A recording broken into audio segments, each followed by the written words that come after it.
त्याही संपवण्याची सुपारी या माणसाने घेतलेली आहे. त्यामुळे या सुपारीबाजाच्या तोंडातून हे शब्द या ठिकाणी शोभत नाही.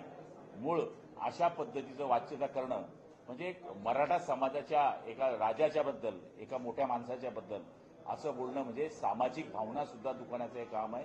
मला तरी असं वाटतं की याला जनता माफ करणार नाही. शरद पवार साहेबांनी शिंदे साहेबांचा सत्कार केला, त्यामुळे महाविकास आघाडीमध्ये थोडं बिघाडी होईल असं तुम्हाला वाटतंय का? ज्या पद्धतीनं आजपर्यंत संजय राऊतांनी कधीही शरद पवारांच्या विरोधात किंवा त्यांच्या भूमिकेला विरोध करणारी भूमिका कधीच व्यक्त केलेली नाही. हे बघा, महाराष्ट्र हे सुसंस्कृत राज्य आहे. जरी वेगळ्या वेगळ्या विचाराने आपण राज्य करत असलो तरी शरद पवार हे आपल्या राज्याचे मोठे नेते आहेत, देशाचे नेते आहेत आणि अशा कार्यक्रमामध्ये ते नेहमी जात असताना गेलं पाहिजे. त्यांच्या हाताने पुरस्कार देणे म्हणजे काही पक्षांतर होणे आहे, एकमेकाचे विचार बदलणे असं होऊ शकत नाही. पण आपली ही संस्कृती आहे. ज्यांनी चांगलं कार्य केलंय त्याचा गौरव जर होत असेल तर तो गौरव करण्याचा मान त्यांना जर मिळत असेल तर हे कायम महाराष्ट्राने केलेलं आहे. त्यामुळे मला तरी असं वाटतं की याच्यामध्ये काही आघाडीत बिघाडी होईल असं काही वाटत नाही. पण संजय राऊतांचं स्वतःच तो बिघडलेला आहे. त्यामुळे त्याच्या नादी लागून काय उपयोग नाही आहे. मला तरी असं वाटतं की तुम्ही सुद्धा त्यांच्यावर कमी लक्ष द्यावं, कारण की तुम्ही जास्त लक्ष दिल्यामुळेच ते पोरगं बिघडलंय. शरद पवारांना चुकीची माहिती दिलेली आहे. ठाण्याचा विकास हा एकनाथ शिंदेना नव्हे, उलट ज्यावेळेस एकनाथ शिंदे ठाण्यामध्ये आले त्यानंतर खऱ्या अर्थानं ठाण्याचा जो बिघाड आहे किंवा ठाण्यामध्ये विकासाचं कामं चालू ती बंद पडायला लागली. अशा पद्धतीचं संजय राऊतच झाडू घेऊन फिरत होता ठाण्यात. महापालिकेचे सगळे रस्ते संजय राऊतने झाडले. हा चपराशी करणारा माणूस, हातामध्ये पेन घेऊन यांनी काम केले. हा काय ठाण्याचं सांगेल? अरे ठाण्यामध्ये शिवसेना एकनाथ शिंदे साहेबांनी, दिघे साहेबांच्या आशीर्वादाने उभी केली. जे ठाणं ज्याच्याशिवाय सगळं उणा असं बाळासाहेब म्हणायचे, ती ठाण्याचे आज स्वरूप जाऊन बघा. मेट्रो बनते, रस्ते बनलेले आहे, पाण्याची व्यवस्था आहे, सगळ्या गोष्टी एकनाथ शिंदे साहेबांनी केल्या आहे. त्यांना ही अक्कल पाहिजे की एवढी खातं ज्याच्या माणसाकडे आहे त्या माणसाने भरघोस पैसा, ठाणा काय अंबरनाथ जाऊन बघू नये म्हणा त्याला वाटत असेल तर.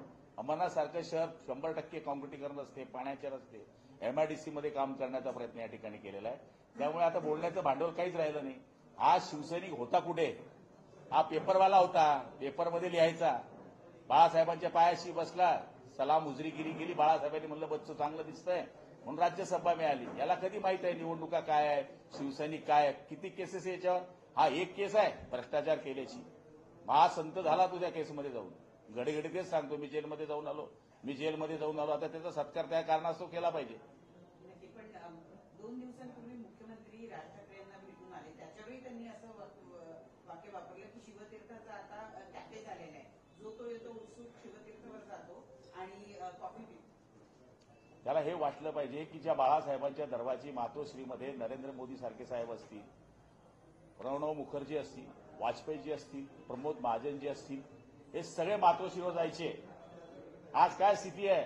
हे सोनिया गांधीकडे जायला लागले. लाज वाटली पाहिजे या संजय राऊतला की ज्या मातोश्रीवर चांगले चांगले लिहून बाळासाहेबांना भेटायला जायचे. ज्यावेळेस आदरणीय मोदी साहेब गुजरातचे मुख्यमंत्री होते त्यावेळेस बाळासाहेबांना भेटायला गेले होते. ज्यावेळेस त्यांचं नाव पंतप्रधान म्हणून डिक्लेअर झालं त्यावेळेस बाळासाहेबांकडे सगळे जायचे. आज मातोश्रीची स्थिती कोणी करून टाकली? या माणसाने काँग्रेसची लव्ह मॅरेज केल्यामुळे आज उद्धव साहेबांना सोनिया गांधीकडे जावं लागतंय, राहुल गांधीकडे जावं लागतंय. मला तरी असं वाटतं की हे असं बोलणं त्याच्याकरता हास्यास्पद आहे. पण महायुतीमध्ये पण सगळं आलेलं आहे असं दिसत नाही. राष्ट्रवादी आणि शिवसेना यांच्यामध्ये कुठे ना कुठे पालकमंत्री पदावरून असतील वेगवेगळ्या मुद्द्यांवरून कुरबुरी सुरू आहे. त्यात धनंजय मुंडेंचं प्रकरण आहे. धनंजय मुंडे यांचा राजीनामा घेतला जाते किंवा धनंजय मुंडेंवर हे सरकार बदनाम होत आहे अशी शिवसेनेची भावना आहे का? हे बघा, 3 तुल्यबळ पक्ष एकत्र आल्यानंतर थोड्या मोठ्या कुरबुरी चालणारच आहेत. कारण की मला वाटतं की माझ्या जिल्ह्याचं मला पालकमंत्रीपद मिळालं पाहिजे, त्यांना वाटतं की मला मिळालं पाहिजे. ह्या गोष्टी चालणारच आहेत. 3 जण आहे, तुल्यबळ आहे, या घटना घडणार. ते आजच घडत आहे असं नाही आहे. मागच्या काळातही घडत आल्या, पुढेही घडणार आहेत. पण त्याचा अर्थ असा नाही आहे की सगळं बिघडून जाणार आहे. त्याच्यावरही तोडगा काढण्याकरता 3 नेते सक्षम आहे आणि ते वेळोवेळी त्याची सुधारणा करत असतात. आणि मला नाही वाटत की त्याच्यामुळे फार मोठं प्रलय येणार आहे आणि संजय राऊतांचं बाकी फार सत्य ठरणार आहे. त्याच्यामुळे चिंता करण्याची गरज नाही आहे. धनंजय मुंडेंच्या बाबतीमधला जो प्रश्न आपण विचारला तर आम्ही तर हेच म्हटलं की जो दोषी असेल त्याच्याबाबत कारवाई केली गेली पाहिजे. आता त्या ठिकाणची तपासणी सुरू आहे. जर त्याच्यामध्ये दोष असतील तर त्यांचे नेते अजित पवार त्याच्यावर निर्णय घेतील.